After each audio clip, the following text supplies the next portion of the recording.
Damage is almost enough, but Unforgiven's turn to turn it around. They're looking for Ryu, but they can't get it. Miracle gonna get his face crit off. He's not careful. Ryu gets himself a triple. There's the Quadra. Stales just goes down 0-1. They know on a killing spree. Nafine 2. Wall doesn't connect on the crit. He goes in again. It's a great pull, but it's just not enough. Forgiven takes out Smurf. There's the ace for H2K. H2K demolish ANX for their semi-final match versus Samsung Galaxy.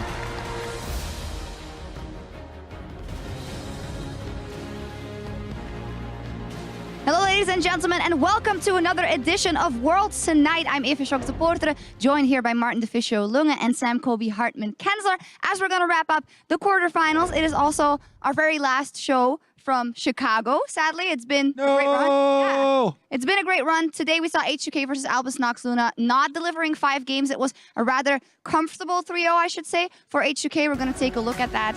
And they didn't seem to have all that much trouble with the Albus Nox team. No, I mean, I kind of felt like if H2K maybe lost the first game, things could have gone downhill. But when this happened already, like, what, 3-4 minutes into the game, they got a double kill top on Jace.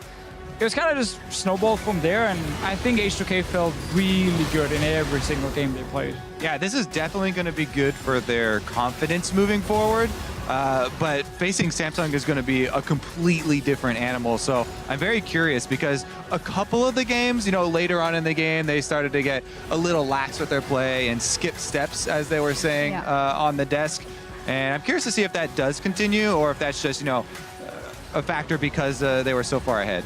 Yeah, it does raise up maybe some question marks because in the first week of group stage we thought, ooh, sometimes they don't seem to know what to do late game. Do you think they have improved on that front, Deficio? I think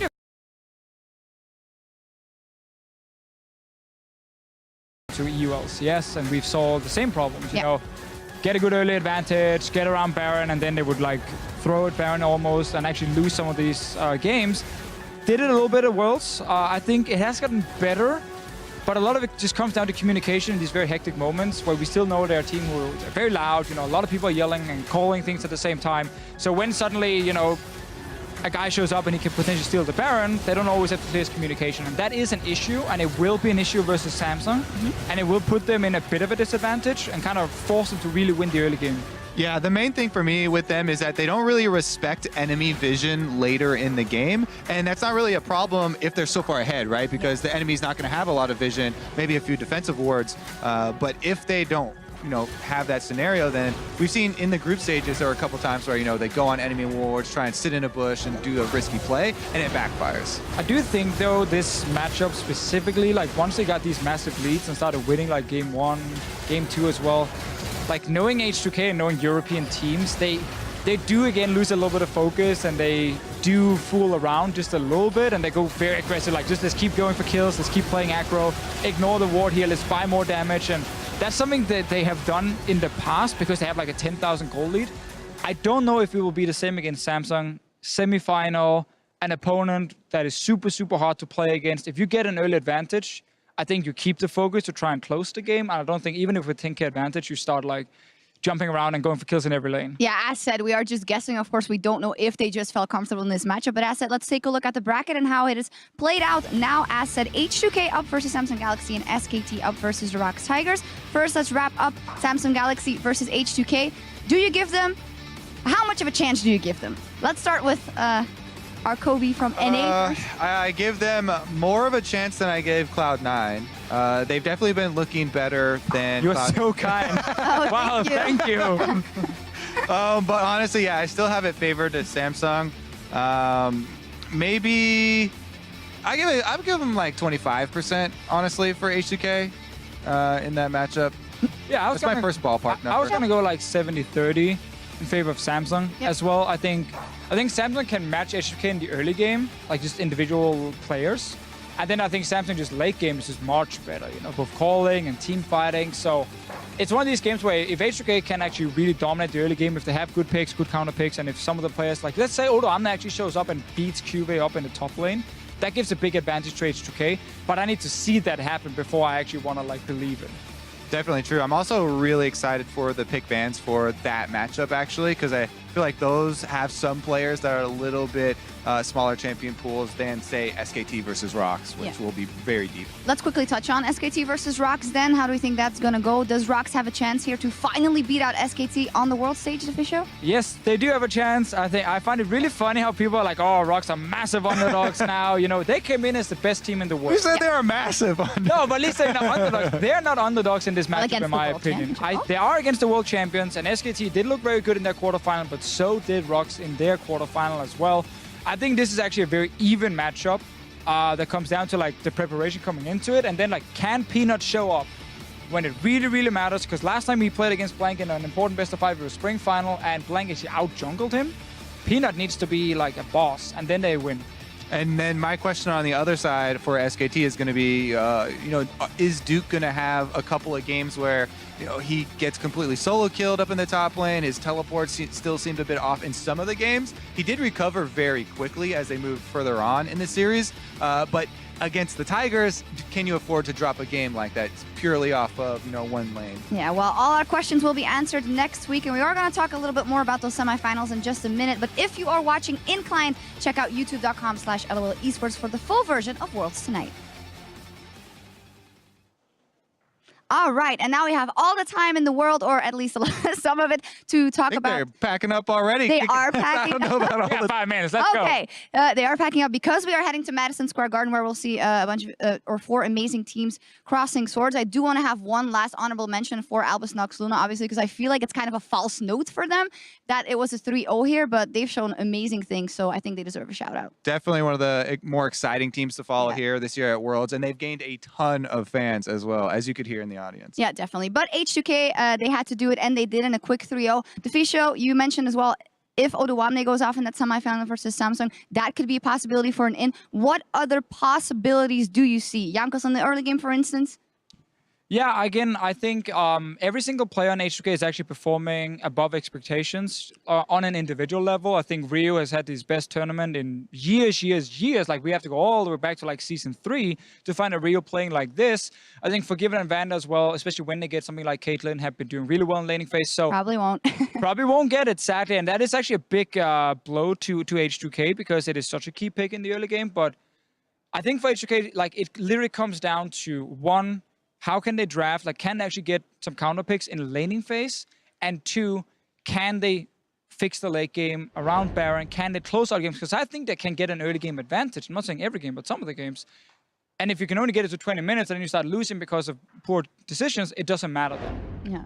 Yeah, the thing is, I'm very curious to see how they'll play if there's a game where they don't have, winning lanes off the bat. And Jankos doesn't have all these pushing lanes to work with because Ambition has actually been quite good. There are games in the group stages where he made a few mistakes early on, but he has really stepped up as the tournament has progressed, and I'm very curious to see how they'll interact. And also, I mean, we need to look at the bracket. These two teams, I think it's fair to say, have the easiest quarterfinal opponents in ANX and Cloud9, and obviously both teams won 3-0 fairly easily. So going into this one, it's kind of hard to go like, it's hard to overhype one team and underrate the other one just based on who they were playing, because I don't think there was that big of a difference in opponents. Where on the other side, they beat out the 2 Chinese teams. SKT and Rocks were heavy favorites coming into this tournament as well, like to be top teams. So it's much easier to go like, wow, this is going to be like insanely high level. Both teams will perform. We don't really know with Samsung and H2K in such an important game. Yeah, and let's hope so, because all of the quarterfinals have been pretty straightforward wins for the team that ended up winning. Odo Wamna is, by the way, there behind us doing an interview right now. This man has stepped up. Deficio, is it safe to say, or is it fair to say that the individual players on H2K have just looked a lot better than they have all year in EU? And why do you think that is? I think it's 100% fair to say. Actually, from talking to the players, they also say, they're just playing at a different level. I think it comes down to, one, some of the practice in boot camp where you play both Korean solo queue and against much better opponents. Yeah. I think also it comes down to the meta change.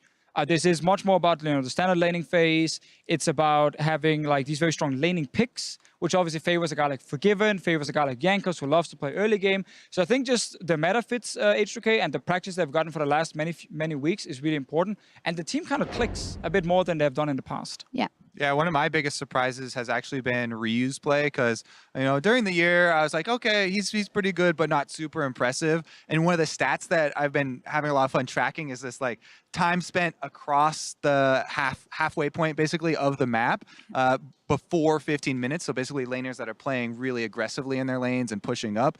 And Ryu is #1 for a lot of the group stages. And like he's just playing so aggressively, and he's pulling it off very well because he has pressure in the other side lanes as well. And like they use jungle pressure to gain that extra vision so he can play that way. But against Crown, who has pulled off multiple solo kills, I'm not sure if he'll be able to pull off the same sort of feats. Yeah, that's actually a super good point because every team H2K has played has had a weak link somewhere in laning phase. Like when they play against EDG, it was in the top lane. When they play against ANX, it was again in the top lane where like Odamna had a big advantage. Samsung, every member like H2K has been playing better, so that means I don't see a lane where I'm like, top lane for sure is H2K, mid lane, bot lane. No, I actually think a lot of lanes are super, super even, so that would be the biggest test for sure for H2K. They don't have a clear lane to snowball off. Yeah, and as you guys said, or as you just mentioned, Samsung also has just grown immensely from the regular season to their regional, to their group stage, and now as one of the big favorites for the rest. So, quick prediction then. You said 70-30 in favor of Samsung, so how many games are we going to see, guys? I'm going to say 3-2 to Sam. Yeah, 5 games. 5 games. Yeah, 5 games. We get our first 5 games, silver scrapes and everything. Samsung will get it in the end. I'm gonna have to say 3-1. I really want to hater again, always. But I think that Samsung will take it 3-1. The biggest one to me is just I feel so much more confident with Samsung's late game. Even though H2K have looked much better, they've been smashing so hard that it hasn't quite, answered that question for me if they can. But I will be pleasantly surprised if they do patch it up around the Baron. The one that was stolen today, I was like, okay, not quite sold. It's always a Syndra too. We'll see Saturday. That is when H2K and Samsung are playing. On Friday though, SKT going up against the ROX Tigers. As you said, now it is definitely even and not an underdog story for the ROX Tigers. So quick prediction and explanation. ROX Tigers will win. And they will win because Smeb and Peanut will outplay Duke and Blank and actually completely win the top side. Koro will just sit on either a roaming pick or like a wave clear pick and try and just go even versus Faker. And I think bot lane is very evenly matched. So I'm going to give the advantage to ROX. That way it can go completely wrong and Peanut plays like garbage and it doesn't matter. No, don't backtrack. But no, I'm just saying. Throw it all in. So I'm going to say, I'm actually going to give me another 3-2. 3-2 to ROX. Go. Oh, man. I mean, so the reasoning you gave is sound, and that's the reasoning that I've heard multiple times in the past. And the flaw in it that I found is the part about Kuro's just going to be fine. He's going to play wave clear in the mid lane. There's something about him versus Faker, and I don't like Faker just never lets that happen. Even though I love Kuro and like he's so strong against so many other mid laners, and he can do that against anybody else. I have to go with the Faker factor, and I'm going to take SKT. I will also say 3-2, though, because I will also be a wussy. Yeah, so we have 9 or 10 games coming to us in New York, so I think that's something to look forward to. That will wrap it up. A big shout-out to the Chicago Theater and everyone that attended here. It's been an amazing experience, but it is time for us to pack up and head over to the Big Apple to Madison Square Garden in New York, where we'll be back on Friday at 6 p.m. Eastern. That is 3 p.m. Pacific for SKT versus ROX. Thank you very much, and see you then. Damage is almost enough, but Unforgiven's turn to turn it around. They're looking for Ryu, but they can't get it. Miracle gonna get his face screwed off. He's not careful. Ryu gets himself a triple. There's the Quadra. Stale just goes down 0-1. They know on a killing spree. Nafine 2. Wall doesn't connect to the crit. He goes in again. It's a great pull, but it's just not enough. Forgiven takes out Smurf. There's the ace for H2K. H2K demolish ANX for their semi-final match versus Samsung Galaxy.